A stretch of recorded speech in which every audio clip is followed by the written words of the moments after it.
रानाचा मोरक्या झालो असेल मी.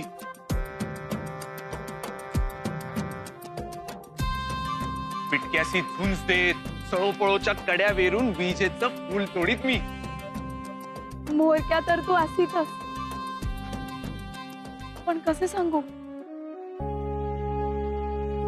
आनंद होत परी मनी काळजी पिंगा घालीत रे सत्तू. मोरक्यात झेलीत रानावेरीची सारी संकट. खरी मी राखीत साऱ्यांची काळजी ना. सारे ऐकीत माझं, पण माझं ना ऐकीत ते फक्त माझे मायो आणि तातो.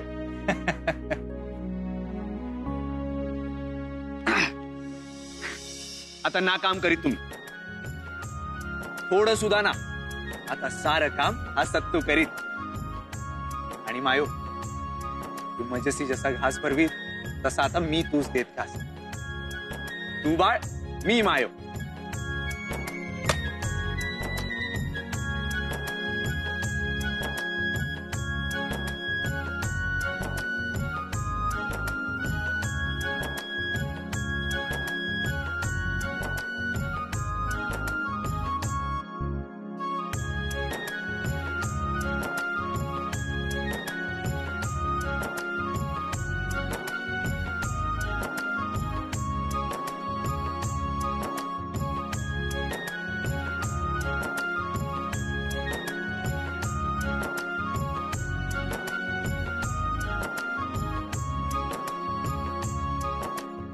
तातो ये.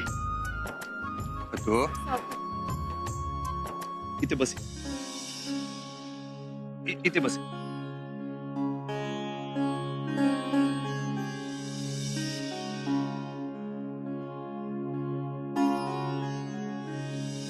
काय तू सांभाळी. ऐकीत ना तुझं काम टाकून कावडीतून नेत आम्हासी. होय मग हो मग ना. तू ऐकीत जे मी सांगीत. काय आधीच तुझे पाय रानभर फिरत असे. आता मोरक्या होत म्हणजे ज्याची त्याची वास्तपुस्त करीत रानभर हिंडत तू. म्हणजे आम्हाच दिवस रात्र काळजी. नाना काळजी कशाची. नानाची रखवाली तर कामच माझं. नगरासीन माणसं येत रान ओरपडून नेण्यासी. त्यासी ना रोकीत तर एक दिवस रान उजाड होऊन जात. गोष्ट खरी, परी त्या पायी आपल्या जीवाशी धोका न करी तू. आणि आधी सून आणि घरास तुला जीवाची जोड हवी रे. उन्हा उन्हा उन्हा म्हणीत आणि सरी सरी सून आणि. होय होय खरी खरी. सत्तू शमी म्हणते ती ऐकीत तू. सून आणीत घरासी त्याशिवाय चैन ना आमासी. तातो थांब भया. वाटभर तुझ्या पावलाचे लाल ठसे दाखव मस. नाना मायो ते चुप. दाखव म्हणते ना.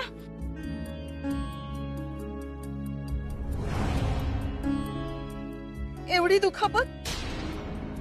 नाना मायो ते वाटेत काटे आणि मोरक्या झाल्याची किंमत असेल का रे ही सत्तू. बिटक्याशी झुंज घेत तू. पाऊल बंबाळ होत रे. मोरक्या होत जी वाट चालीस त्यावेळी काटेच असीत रे लेकरा. सोड ती वाट. ना सोडितो.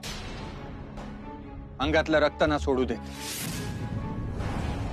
ते मोरक्या होण्यासाठी उसळी मारीत. हो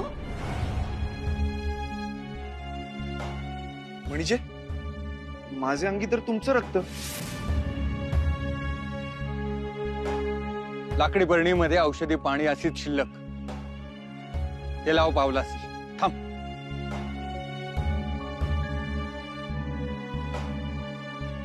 तू आधी वचन देत मला. स्वतःच्या जीवास सांभाळीत. कुणावेरी आंधळा विश्वास ना ठेवीत. आणि तुझ्या पाठीवेरी जो व्रण, त्याची आठवण कधीच ना विसरीत. ना विसरीत मायो, ना विसरीत.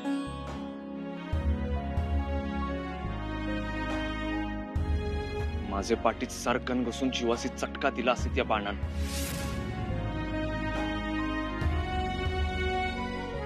हर रोज डोळ्यासमोरी धरीत मी त्यास. हा बाण सांगित मज विश्वासघात म्हणजे काय, ज्यानं तो केला त्यासी परत देत मी हा बाण जसाच्या तसाच. ना सत्तू, मनी सोडाची आग धरीत तर ती तुझ्याच जीवास जाळीत.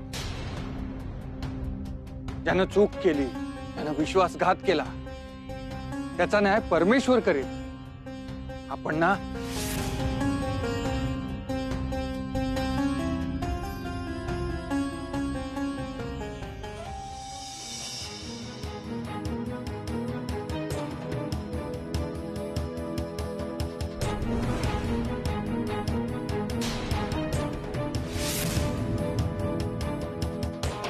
महाराजांच्या या अशा अवस्थेला तूच कारणीभूत आहेस.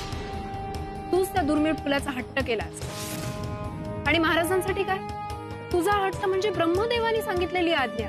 गेले लगेच रानात, तेही सैनिकांना न घेता. मग झाला ना तिथल्या रानातल्या लोकांकडून हल्ला.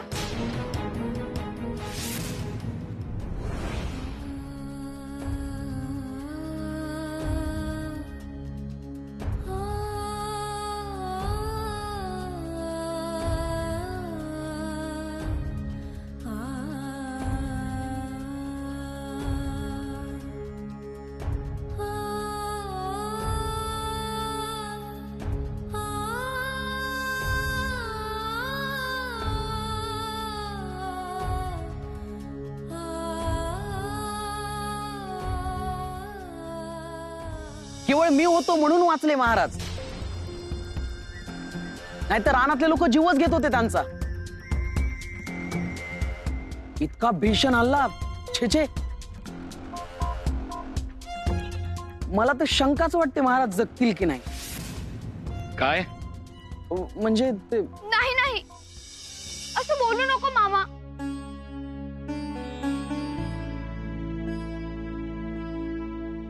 माझ्या ताताला मी काही होऊ देणार नाही. दिवस रात्र ह्याच्या जवळ बसेन, याची सेवा करीन. मी माझ्या ताताला काहीही होऊ देणार नाही.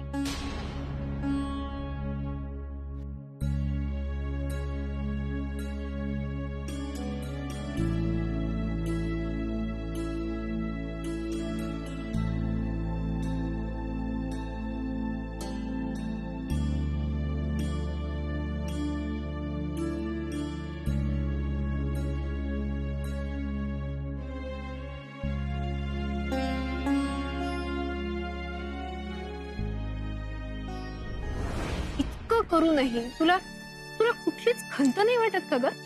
आपल्यामुळे आपल्या पित्याची अशी अवस्था झाली याची थोडी पण लाज नाही वाटत तुला? हा अगं, मी जर तुझ्या जागी असते ना तर आपल्यामुळे आपल्या पित्याची अशी अवस्था झालीये म्हणून कुठेतरी जाऊन जीव तरी दिला असता, नाही तर हे काळं तोंड घेऊन कुठेतरी निघून तरी गेले असते. पण तू तर जणू काही झालंच नाही, अशा थाटात वावरत असतेस त्यांच्या समोर. हा साऊ, ए साऊ. ताता,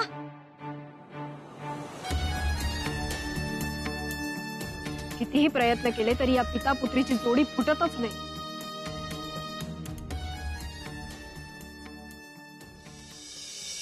मुद्रा दे मुद्रा. मदिरा संपली. नाही मिळणार. मुद्राच काय, फुटकी कवडीही नाही मिळणार तुला. मग मदिरा दे. लाज नाही वाटत का रे तुला? महाराजांना संपवायला सांगितलं होतं मी तुला, तेही काम अर्धवटच सोडलं. विधवा झाले असते तर आतापर्यंत राज्यकारभार केला असता, गादीवर बसले असते. पण आता त्या थेरड्या राजमातेची दासी होऊन बसली. सगळं तुझ्यामुळे, तुझ्या एका चुकीमुळे झालंय हे.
मद्र देशाचे अधिपती राजा अश्वपती अरण्यात झालेल्या हल्ल्यामध्ये जखमी होऊन रुग्ण झालेले आहेत.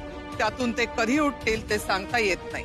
तेव्हा माझा पुत्र राजा अश्वपती याच्या नावाने मद्र देशाचा राज्यकारभार यापुढे राजमाता या नात्याने आम्ही पाहणार आहोत. तशी अधिकृत ग्वाही फिरवली जाईल. तुझ्यामुळे सगळं काही गेलंय माझ्या हातातून आणि तुझ्या मागण्या संपतच नाहीयेत. नशीब समज आपल्या डोक्यावर हे राजवाड्याचं छत तरी आहे, त्यामुळे जेवढं मिळतंय ना त्यात समाधान मान. नाहीतर जर अवावगी हालचाल आणि राजमातांनी तुझ्या बरोबर मलाही राजवाड्याच्या बाहेर काढलं म्हणून समज. हे सगळं खापर माझ्यावर फोडू नकोस. तुझ्या मोहिनी विद्येने तरी काय दिवे लावले का? सावित्रीला जगातून सोड, तिच्या पित्यापासून सुद्धा दूर नाही करू शकत तू. तुला काय वाटतं मी गप्प बसलीये? महाराजांनी स्वतः सगळे अधिकार माझ्या नावावर करावेत ना, याच्यासाठी खूप प्रयत्न करते मी, तुला नाही माहिती. पण ती रानातली घटना घडल्यापासून सावित्री अखंड त्याच्या पायाशी बसून असते. हा, आणि ते बरे व्हावे म्हणून धडपडत असते. महाराज खरंच बरे झाले तर शक्य नाहीये ते. सगळ्यांचे सगळे प्रयत्न करून झालेत, सगळे प्रयत्न थकलेत. त्रास हाच आहे की महाराज बरेही होत नाहीत आणि स्वर्गारोहणही करत नाहीत. आपल्याला काय, जगा किंवा मरा, पण आम्हाला हे राज्य द्या. हो, पण मृत्यू आणि महाराज यांच्यामध्ये ती सावित्री उभी आहे हे लक्षात ठेव तू.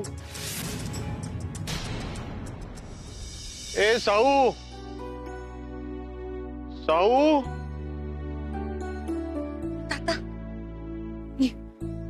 सावकाश सांभाळ.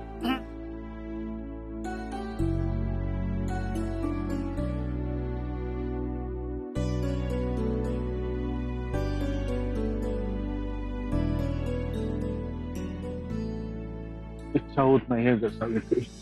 असं काय करतोस तात्या? पोटात काही गेलं नाही तर शक्ती कशी येणार? थोडं घे.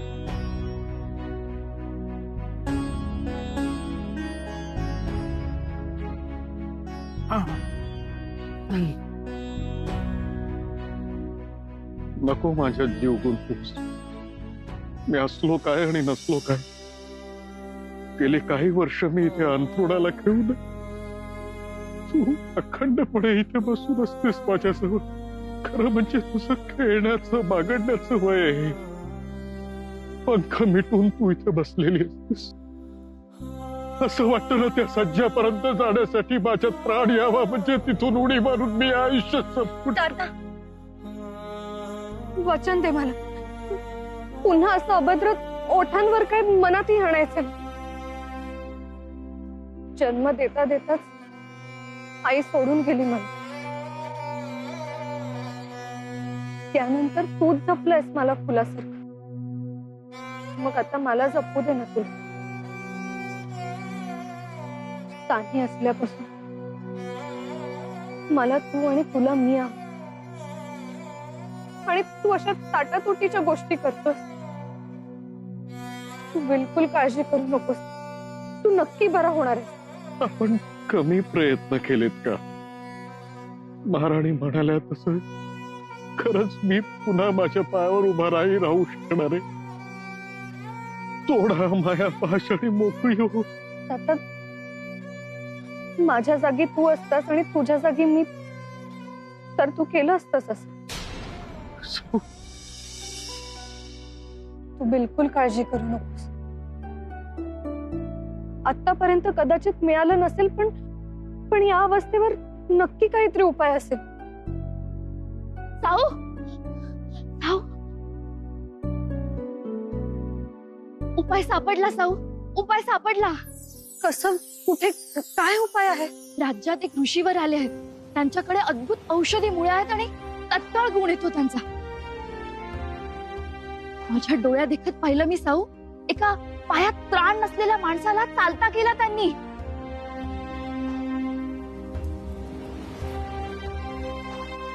तथा ऐकलंस? उपाय सापडलाय. आम्ही दोघी ताबडतोब जाऊन त्या ऋषीवरांना भेटून येतो. तू काळजी नको करूस. तू नक्की बरा होणार. मी आलेच. चल.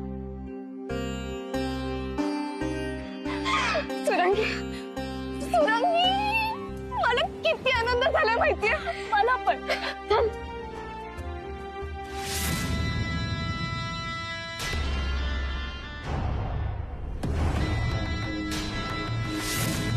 काय हा धांदरटपणा? वाढत्या वयाचं थोडं तरी भान? राजवाड्यातल्या दालनांमध्ये धावण्याचं आणि बागडण्याचं वय आहे का तुझं? इथे तुझ्या हट्टापायी तुझे पिताश्री गलित गात्र होऊन हंतरुणावर पडलेत आणि कुठे नाचत निघालीस तू? त्यानंच बरं करायला. नगरात एक ऋषी आले आहेत. त्यांच्याकडे अशा दुखण्यावर एक रामबाण उपाय आहे. आम्ही दोघी त्यांनाच भेटायला चाललो आहोत. सुरंगीनी स्वतः पाहिलंय त्यांच्या जवळच्या मुळ्यांचा प्रभाव. थांबा. छे छे, असे ऋषीबिषी कोणी राहिले नाहीत आता. भेटतात ते फक्त ढोंगी आणि बहुरूपी. ऋषीचं सोंग पांघरतात आणि उळ्या मुळ्या माथी मारतात आणि नुसत्या मुद्रा कमवतात. नाही हो, विद्या विकणारे बहुरूपी नाहीत ते. त्यांच्या चेहऱ्यावरचं तेजच सांगतंय. तुझं काय जातंय सांगायला? सावित्रीला फूस लावून नेशील आणि काहीतरी अघटित घडेल. कुठली तरी मुळी आणाल आणि महाराजांचा प्राण गेला तर? नाही नाही, निदान आम्हाला त्यांना भेटू तरी द्या. मुळीच आवश्यकता नाहीये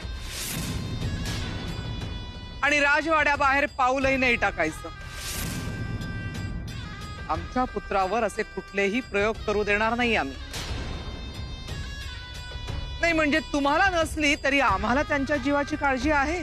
असं का बोलताय राजमाता? मला जाऊ द्या ना. एक आशेचा किरण दिसतोय, तो तरी पडताळून पाहूया. आणि आम्हाला दोघांना पाठवायचं नसेल तर ऋषींना इथे बोलवा. हवं तर राजवैद्यांना बोलवा. पण ताता बरं होण्याची ही संधी गमवू नका. बस झाले तुमचे तर्क. यापुढे एक अवाक्षरही तोंडातून बाहेर येता कामा नये आणि पाऊल राजवाड्याबाहेर पडता कामा नये. सतर्क रहा. राजकन्येला राजवाड्याबाहेर पाऊल टाकू द्यायचं नाही असा आमचा आदेश आहे. आणि तो जो कोणी ढोंगी ऋषी आहे त्याच्या मुसक्या आवळा आणि नगराबाहेर पाठवून द्या त्याला. इतकंच नाही तर प्रजेमध्ये दवंडी पिटवा. मान्यता प्राप्त वैद्याखेरीज इतर कुठल्याही भोंदूकडून उपचार करून घेता कामा नये. राजमाता, वाया घालवण्यासाठी वेळ नाहीये आमच्याकडे. चला, राजसभा सुरू होण्याची वेळ झाली.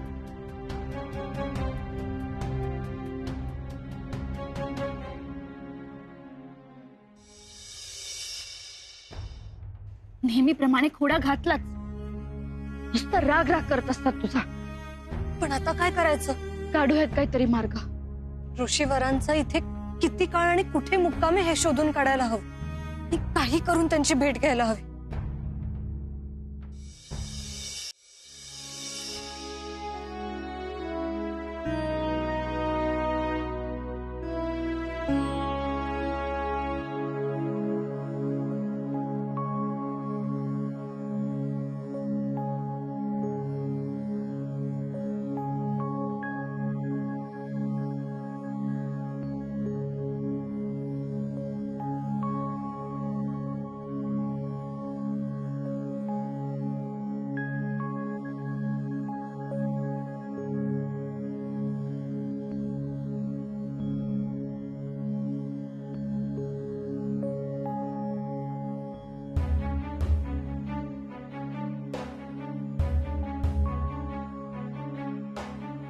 उठ, टाक पाऊल.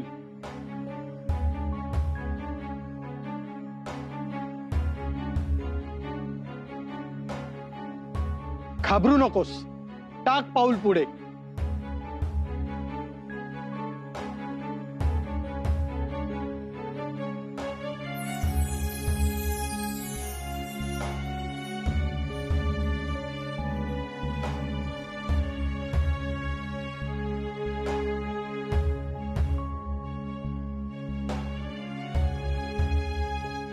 ऋषीवरांचा जय जयकार असो शिवरायांचा, जय जयकार असो शिवरायांचा, जय जयकार असो.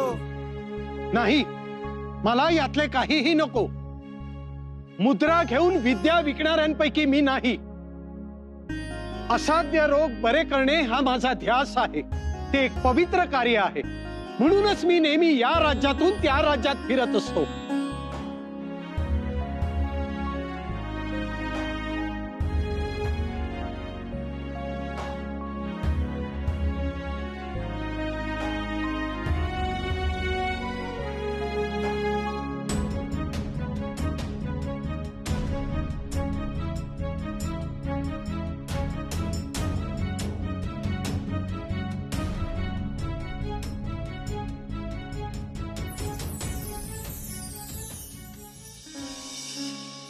हा तर चमत्कार आहे.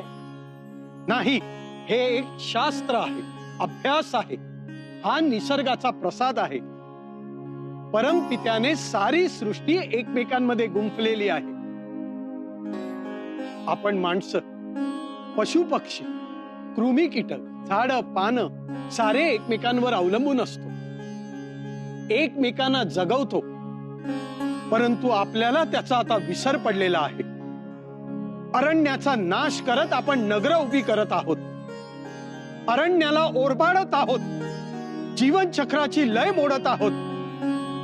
तसे नाही केले तर आपल्याला कळेल की त्या परमपित्याने त्या अरण्यामध्ये केवढा मोठा खजिना दडवून ठेवलेला आहे.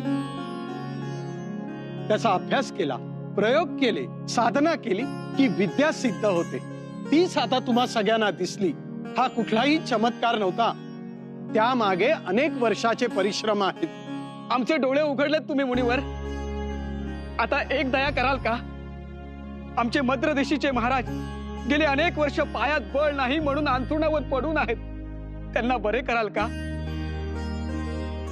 महाराजांनी आमच्यासाठी खूप काही केलं आहे. तुम्ही त्यांना बरं केलं तर आम्ही सारे जण आजन्म तुमची सेवा करू मुनिवर. ते पाहू. परंतु मी तुमच्या महाराजांवर जरूर उपचार करेन. कारण रुग्णांना बरे करण्यासाठीच प्राप्त केली आहे मी ही विद्या.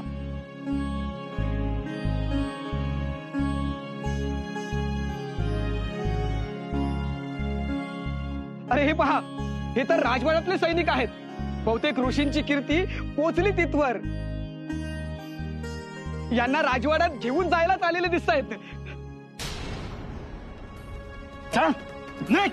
काय करताय? अहो पाप लागेल तुम्हाला. या बहुरूपीला राज्याच्या बाहेर काढतोय. राजमाताचा आदेश आहे तसा. अहो बहुरूपी नाहीत, ते मोठे ऋषी आहेत. थांब, आता तुलाच पकडतो. आदेशाच्या विरोधात बोलतोस. चल.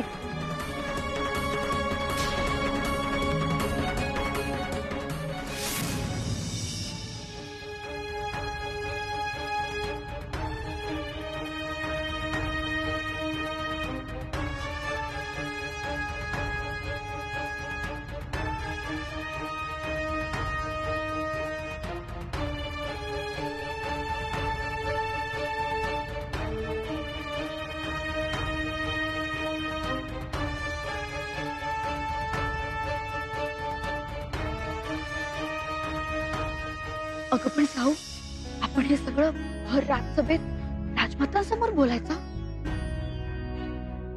मला तर भीती वाटते. त्यांचा राग ठाऊक आहे ना. काहीही करू शकतात त्या. पण ते आपल्या घरात. आपण त्यांच्या नाती आहोत. त्या नात्यानं आपण म्हणजे तू. मी तर त्यांना नजरेसमोरही नको असते.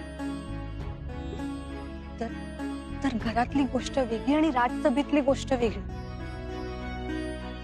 इथे मी नात म्हणून नाही, तर त्यांची प्रजासन म्हणून काहीतरी मागण्यासाठी उभी राहणार आहे.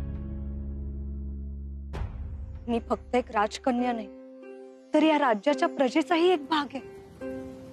मग त्या नात्यानं मी महाराजांसाठी औषधोपचाराची मागणी केली तर त्यांना नाकारता येणार नाही. पण प्रयत्न तर करून पाहू.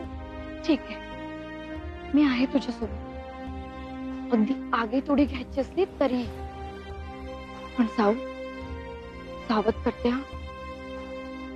कटू शब्द ऐकण्याची तयारी ठेव. मोरवा, राज्यात सारं कुशल मंगल, धनधान्य मुद्रा यांची आवक उत्तम राजमाता. हो, शेतसाऱ्यावरील टक्केवारी वाढवल्यामुळे आपल्या राज्याचा खजिना ओसंडून वाहतो आहे. शिवाय धनधान्याची लयलूट आहेच.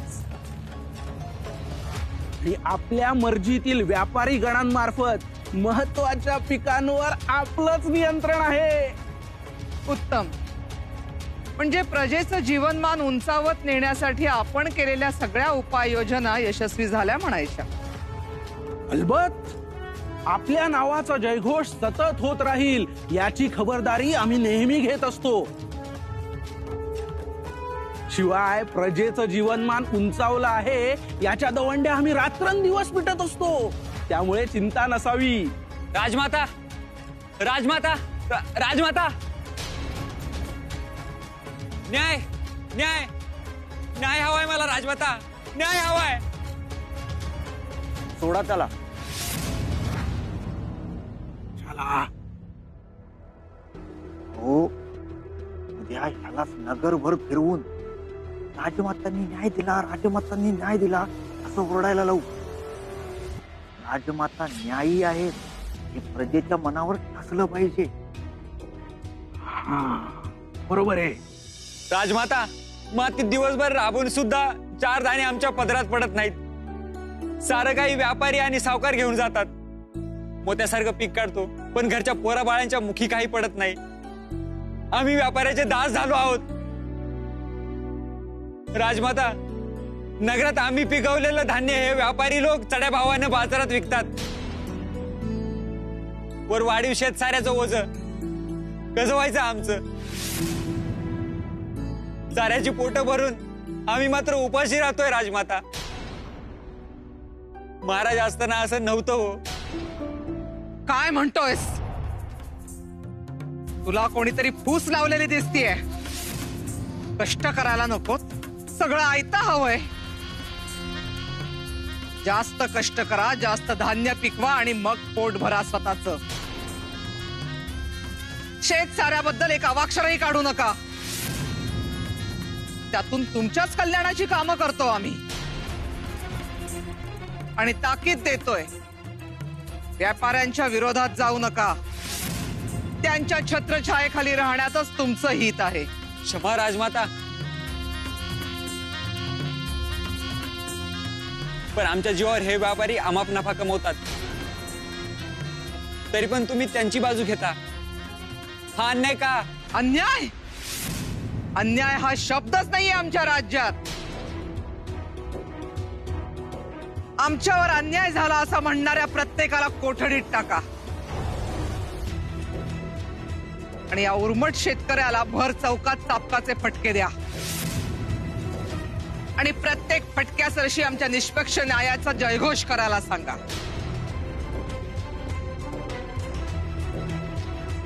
हा शेतकरी म्हणजे प्रजेसाठी मोठा संदेश आहे. आमचा कारभार सर्वतोपरी न्यायी आणि लख्ख आहे. प्रश्नच नाही राजमाता. आपल्या तीक्ष्ण आणि भेदक नजरेतून काहीच सुटत नाही.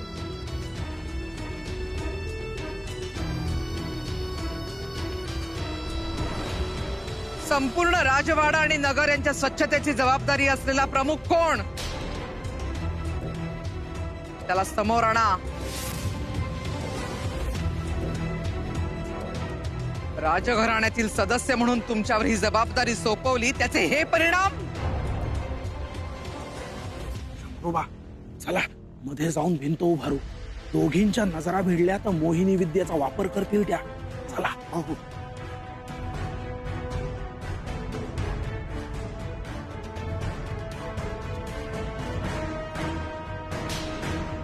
आज हा सगळा कचरा तुम्ही स्वतः स्वच्छ करणार आहात.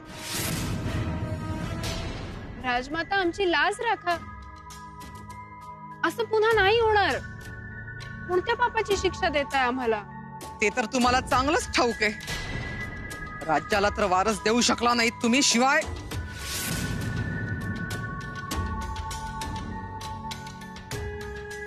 सावित्री, तू इथे काय करतेयस? फेरफटका मारायला हा काही बगीचा नव्हे, राजसभा आहे ही.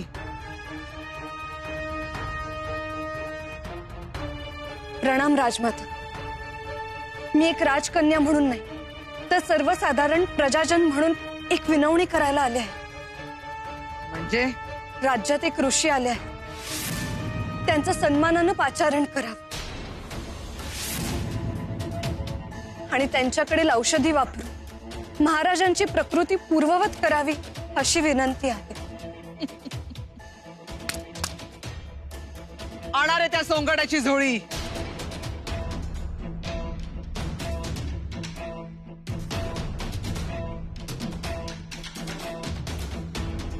राजवैद्य, या मुळ्यांबद्दल तुम्हाला काही माहिती?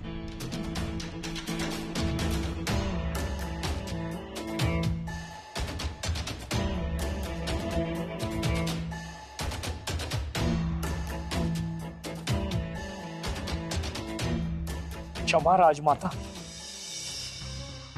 आमच्यापाशी या मुळ्याविषयी काहीही माहिती नाही आणि खात्रीलायक माहिती असल्याशिवाय या मुळ्या वापरणं धोकादायक ठरू शकतं. आणि ज्यांच्याकडे या मुळ्या सापडल्या त्या ऋषीवरांना पाचारण करावं अशी विनंती. तो सल्ला विचारला नाही आम्ही तुम्हाला. या सगळ्या मुळ्या आगीच्या भक्षस्थानी द्या, विलंब न करता.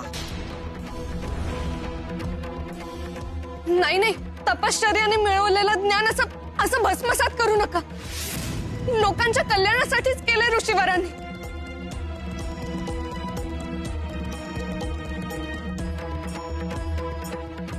थांब सावित्री. आम्ही नाही म्हटलं याचा अर्थ नाही. त्या मुळ्यांची राख तर होईलच आणि त्या सोंगाड्या ऋषीला एव्हाना सैनिकांनी राज्याबाहेर घालवलेलं असेल. या साऱ्यात तू लक्ष घालण्याची गरज नाही. आम्ही समर्थ आहोत.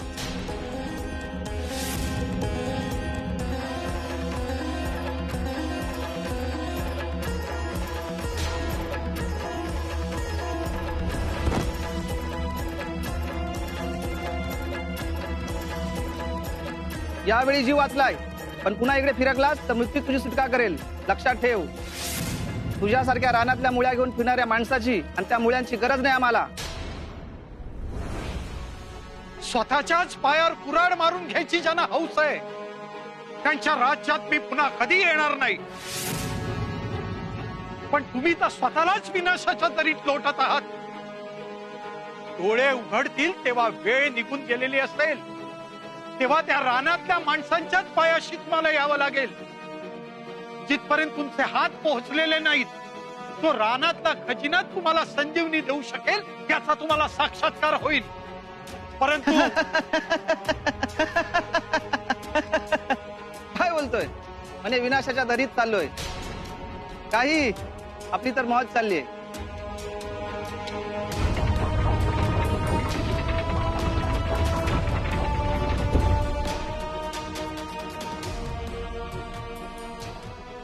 दरवाजा उघडा, आम्हाला बाहेर जायचं. ते शक्य नाही. राजकन्याची आज्ञा पाळत नाही तुम्ही? आमच्यासाठी राजमाताचा आदेश शेवटचा. राजकन्येला बाहेर जाऊ द्यायचं नाही ही त्यांची आज्ञा आहे.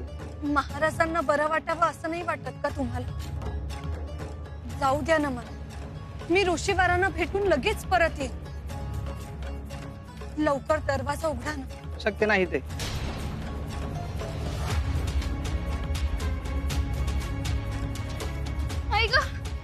तुरंगी तुरंगी तुरंगी उठ ना.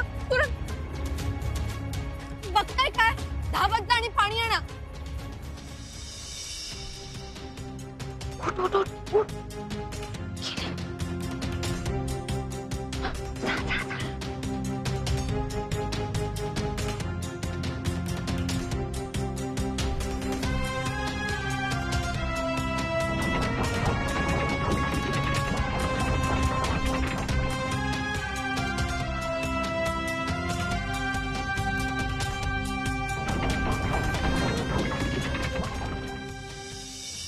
दानाची तपश्चर्याची किंमतच नाहीये या मद्र देशात.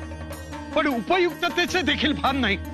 लोकांच्या कल्याणासाठीच तर विनामूल्य उपचार करायला आलो होतो मी इथे. निदान स्वतःच्या स्वार्थासाठी तरी त्याचा उपयोग करून घ्यायचा.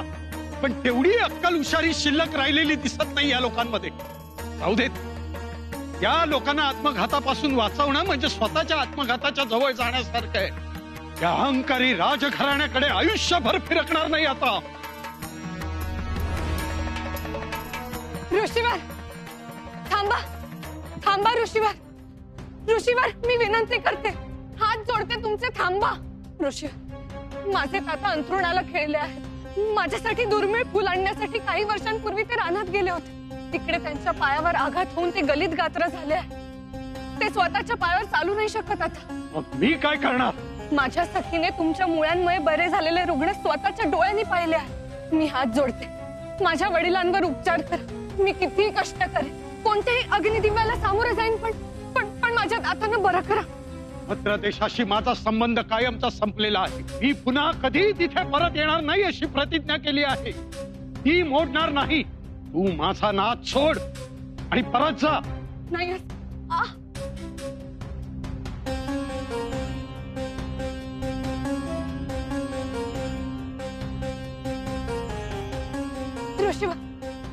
ऋषीवर असं म्हणू नका. तुमचा अपमान करण्याच्या वतीने मी तुमची माफी मागते. हवं तर लोटांगण घालते, पण उपचारानं नाही म्हणू नका. या मद्र देशातील लोक इतके कर्मदरिद्री आणि मतिभ्रष्ट आहेत की मी रानोमाळ हिंडून ज्या औषधी वनस्पती आणि मुळ्या जमा केल्या होत्या त्या त्यांनी माझ्याकडून हिसकावून घेतल्या. दुर्दैव त्यांचं. आता अशा लोकांसाठी माझ्या मनात दयेचा पाजर फुटणं कठीण आहे. मरू दे त्यांना त्यांच्या कर्मानं. नाही नाही, असं बोलू नका.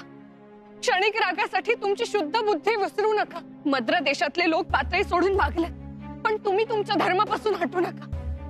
धर्माच्या आणि तत्वज्ञानाच्या गोष्टी करणारी तू आहेस तरी कोण? आपल्या पित्यावर जीवापाड प्रेम करणारी कन्या आहे. आपणही मला पित्या समान आहात. कृपा करा माझ्यावर. एक अक्षर देखील ऐकायचं नाहीये मला. इथून जर का माघारी फिरली नाहीस तर या दगडांनीच तुझा कपाळ मोक्ष करून टाकेन. चालेल मला, परंतु तिळा तिळांनी मरणाऱ्या पिताची मी अशी अवस्था पाहू शकत नाही. मी हा दगड झेलायला तयार, पण मला तुमच्या कृपेची आवश्यकता.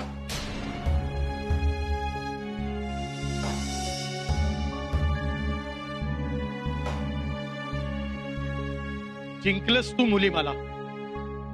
आपल्या पित्याप्रती तुझ्या हृदयात असलेलं असीम प्रेम खरोखरच त्याला आपल्या पायावर उभं केल्याशिवाय राहणार नाही.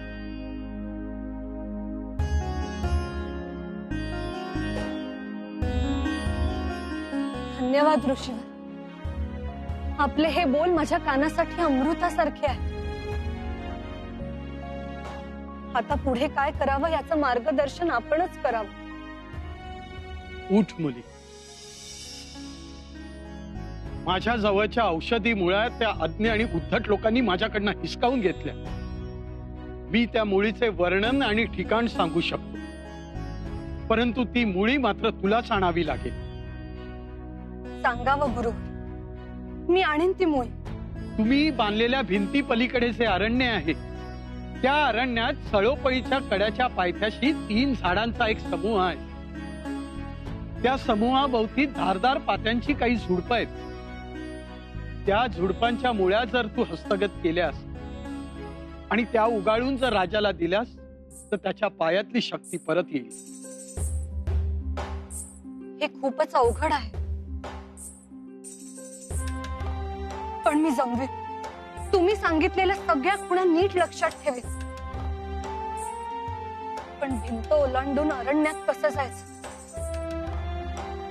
हा खरा यक्ष प्रश्न आहे. तुम्ही बांधलेल्या या भिंती पलीकडील अरण्यात कोणीच जाऊ शकत नाही या भ्रमात आहे तुमचं राजघराणं. परंतु अनेक उंदीर नजर चुकवून जमीन पोखरून अरण्यात घुसतात. उंदीर? चोरटे मार्ग शोधणारे चोर आणि उंदीर एकच नाही का? असं आहे का? तुला तुझ्या पित्याला स्वतःच्या पायांवर उभे राहिलेले पाहायचे आहे ना? मग रानातला खजिना चोरट्या मार्गाने लुटणाऱ्या त्या उंदरांमध्ये हो सामील आणि पोच अरण्यात.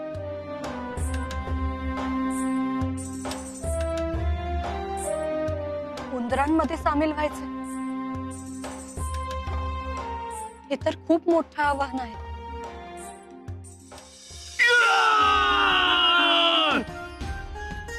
सत्तू आज हरली तुझा मी. पगलू का तुम्ही? हा वनराज असे मी वनराज. वनराज वनराज धोका धोका धोका काय बातमी असेल? रानात भिंती खालून उंदीर येत लवकरच. आता काय लुटीत ते लाकडं कोंबड्या धान. नाना वनराज त्याची नाही येऊ देत. तू चिंता न करीत. नगरातून आमावर घाला घालण्याची जो जो येत त्याचा हिशेब चुकता करीत हा सत्तू. हात करणाऱ्यांची तोडीत तोड उतरते. हा. हु, हु, हुम्मा, हु, हु, हुम्मा, हु, हु, हुम्मा.